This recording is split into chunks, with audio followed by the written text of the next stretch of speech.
cast that yet. I need to get closer. I can't cast that yet. I can't cast that yet. I can't cast that yet.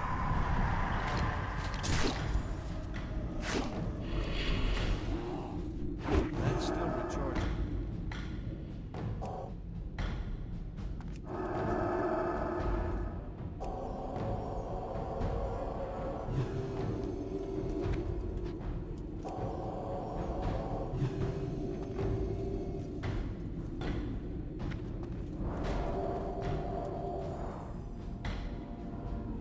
Thoradin III and his followers. Many lords were hesitant to join the rebellion, but Garelon was able to persuade them and eventually declared himself the King of Gilneas. This was an affront that could not be tolerated by Erethdor, which sent its legions to pacify Gilneas.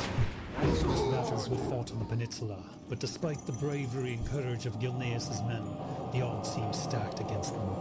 Erethdor had a numerical advantage and was able to overwhelm the Gilnean armies. The Battle of Ravenswood was lost, and the Gilnean soldiers were scattered, seemingly without hope. But the young Gilnean king was not deterred. He rebuilt his strength and rallied the morale of his men.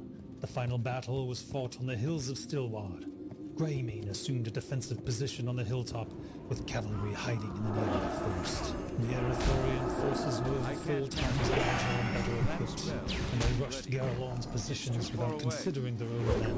The Gilnean forces fought valiantly, killing thousands of Erethdorians, but it was not enough. The enemy flowed onto the hills and threatened to surround Greymane's army. Thankfully, the cavalry in the woods emerged from hiding to turn the tide of the battle.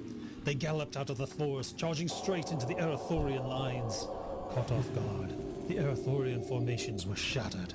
Although they attempted to retreat, the Gilneans gave them no quarter and sought revenge for their previous losses.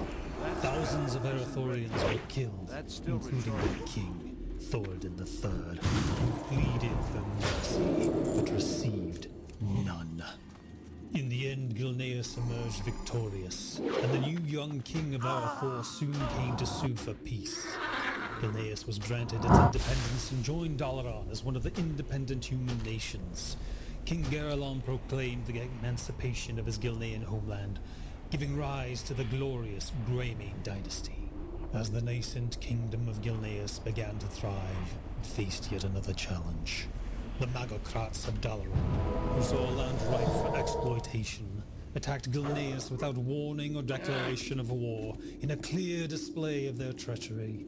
The wizards of Dalaran, believing they could easily win the war with their magical abilities, underestimated the strength of the Gilnean army.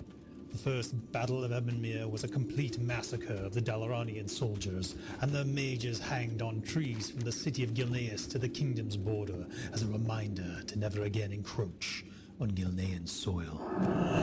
Despite the victory over Dalaran, the young king of Gilneas was not able to rest for long. Various nobles of the land were loyal to the king, and some rebelled against his rule. However, King Garelon's power was too great, and he managed to subdue them all with the help of his favored general, Lord Ravenwood. That spell isn't ready.